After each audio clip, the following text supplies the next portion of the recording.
Namaskaram. Today I'm bringing you the portrait of one of the enlightened being. Before we from move northern ahead, India. let me tell you one very interesting incident. So, when he was young, he was a sadhu and he boarded a train and on the way the conductor found out that he didn't had a ticket on him. So the conductor asked him to get off. So the moment he got off the train and the engineer, the driver wanted to restart the train would not move.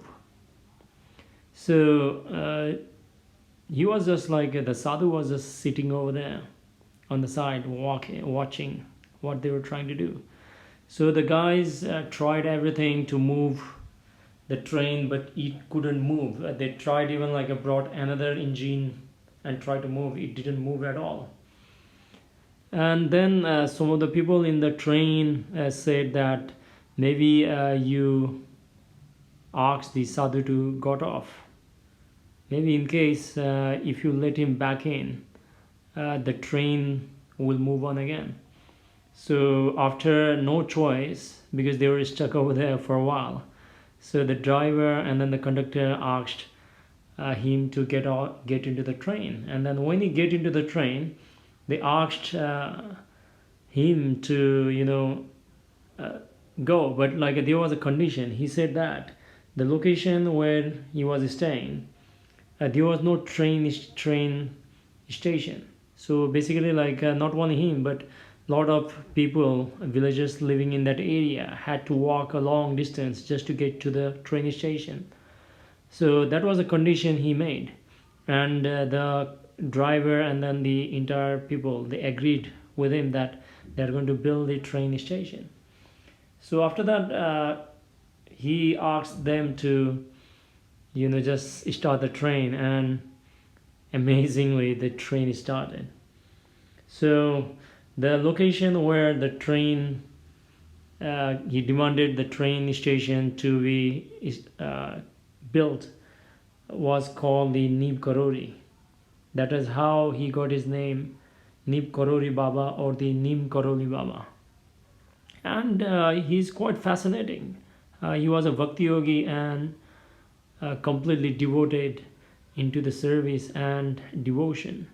So he was a devotee of Hanuman, and his only teaching was everybody is same. And it's quite fascinating. Like while he was still alive, people built temples all across the northern India. They said that there is already more than 100 temples even before he left his body. And he was quite interesting. He is said to actually give people the experience just with a touch.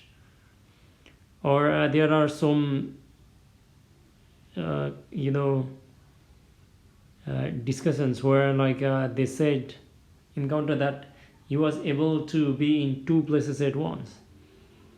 So there are not many like a biography or anything on him, but like there are too many stories like that, and it's quite fascinating. And one of the very popular disciple he had is called Ram Das. I think some of you may know him. So he's quite like a fascinating personality and enlightened person.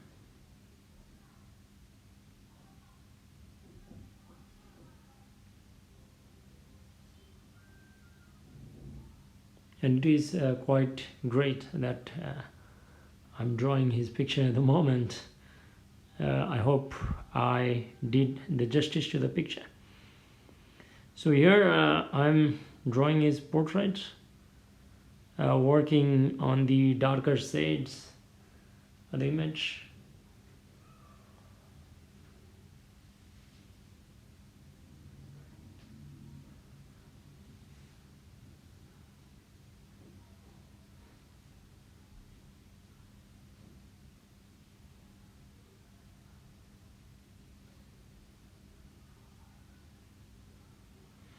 And one of the another incident towards the end of his life is quite fascinating. So they said that like he had a chest pain, and then like he was taken to the hospital.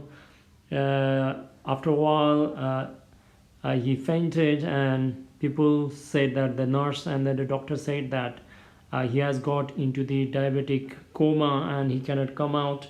But somehow he came out without any problem, and then he asked for the Ganga Jal, or the holy water. But since the water was not available over there, and then he said that okay, it's useless, and then he repeated the mantra Jai Jagadish Hare to the Lord of the universe several times, and he smiled and then left his body peacefully. So it was quite interesting, like that's why he was also called like Chamatkari Baba, which basically means like miraculous, the Baba of miracles and everything. So we have came to the end of the art. So I hope you enjoyed it. I feel fulfilled and privileged and gratitude to be able to draw his portrait. Namaskaram.